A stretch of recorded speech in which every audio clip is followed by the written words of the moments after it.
Hello everyone, hope you're doing well. I thought we would have a look at some data mines that have come out, basically looking at some events that are coming up, and then also talk about the forums, because Gaijin are recruiting once again, so if you are interested in that side of things, then there are many opportunities for you to follow. So, in this video, we'll look at both, have a chat about them, discuss them, and do all the standard stuff. By the way, we did end up doing the tech talk yesterday, so it'll be up on the YouTube channel today, which will be good. Nice to get back in the swing of things with it, as we always do. Anyway, if you enjoy the content, make sure to subscribe, and let's get started. So the first piece of news is about the data mines, and we have a new tank decoration, which has turned up. This is the Kuban Papaka, which looks like a hat, and basically, it's obviously for the Defender of the Fatherland Day event. So, if you don't know, every year, Gaijin does a little event for the Defender of the Fatherland. Usually what they do is they bring along a bunch of decals or decorations, and then also bring some premium vehicles back for a specific period of time. Sometimes they also do some tournaments around it, the Defender of the Fatherland tournaments, so it's worth having a look at those too. But usually it's a time when stuff like they bring back rare Soviet vehicles. So stuff like the KV-1E turns up quite a lot, and then other stuff like the KV-206, even vehicles like the Guards T-34 and stuff like that. So don't be surprised if you see some of those, but it looks like the new decoration is going to be this hat.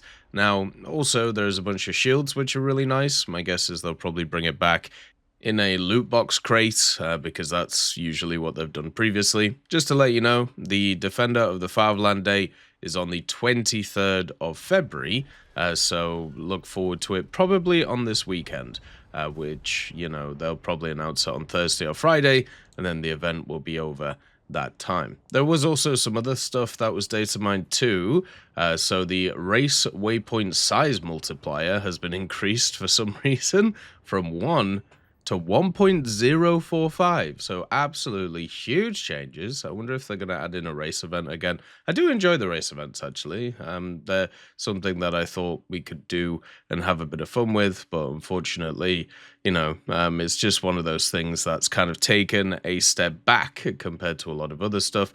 And also, some other stuff, so the LA200, the tail didn't break off where it was intended to, so now it's been fixed, so now it'll break off properly.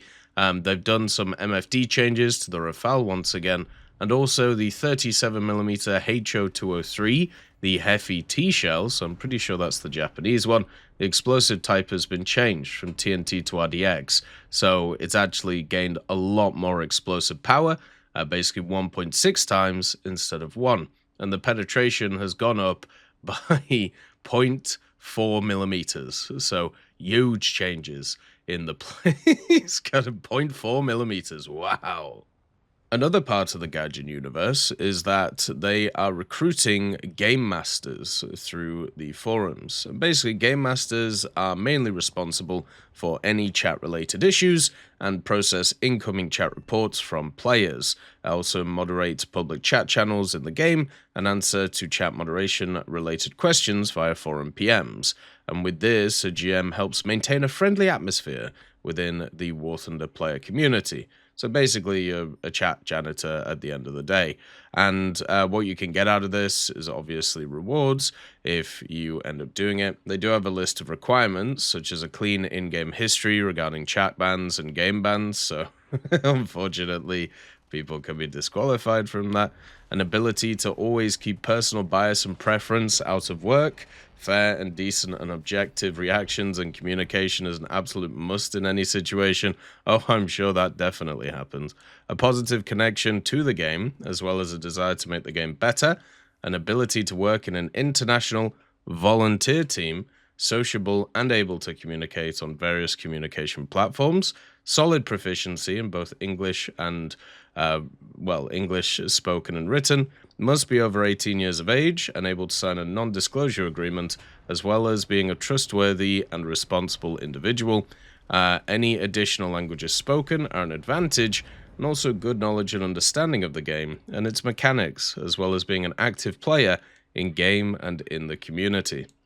So as you can see, that is stuff that they're looking for. The day-to-day responsibilities: processing chat-related in-game reports and issuing sanctions when necessary or appropriate, moderation of public in-game chat channels, responding to user queries, issues and problems regarding chat and moderation. So yeah, you're basically just a chat janitor.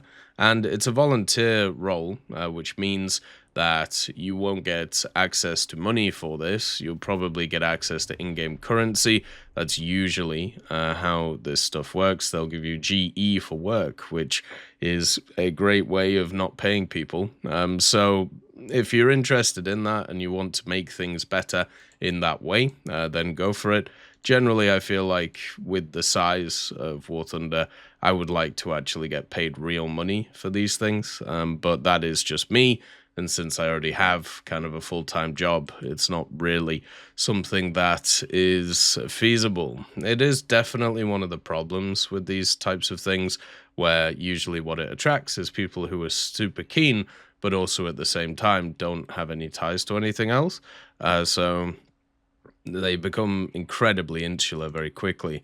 You can actually have a look at the game masters that are already in the game right now, and the vast majority of them are not like really active on the forums or don't do anything on the forums. So generally, instead, it just relies on a very small amount of people to be able to basically do everything, which is one of the problems with these types of systems, which is probably why they're trying to get some new people in.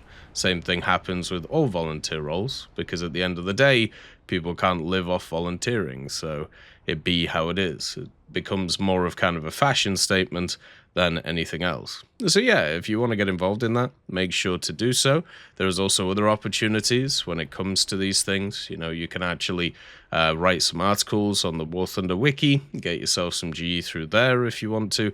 There's also other volunteer things you can do if you want to supplement your in-game stuff. And this is something that is important to think about, right?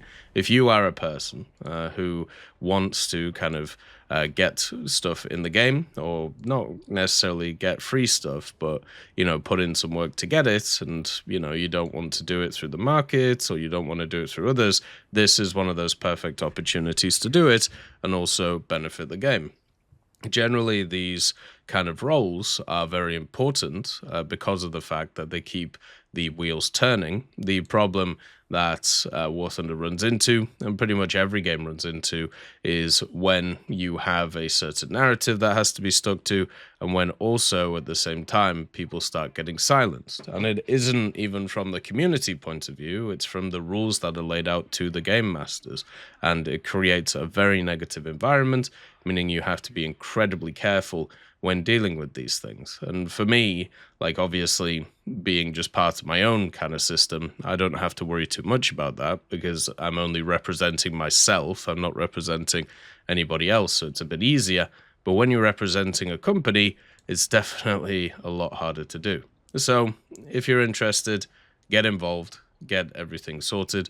People are asking me when I think, you know, the good old update's going to be out and when all that stuff's going to go on. I have no idea. Like, I am not the person who is qualified to know this stuff, and I'm just waiting, just like everybody else. I've decided this time I'm not going to get involved in any of the different things that are going on, none of the different stuff. So instead, I'm just chilling and I'm just having a good time. So I will see stuff when you see stuff, and I think that is going to be fun. So, as always, I hope you have a wonderful day, and I'll see you next time.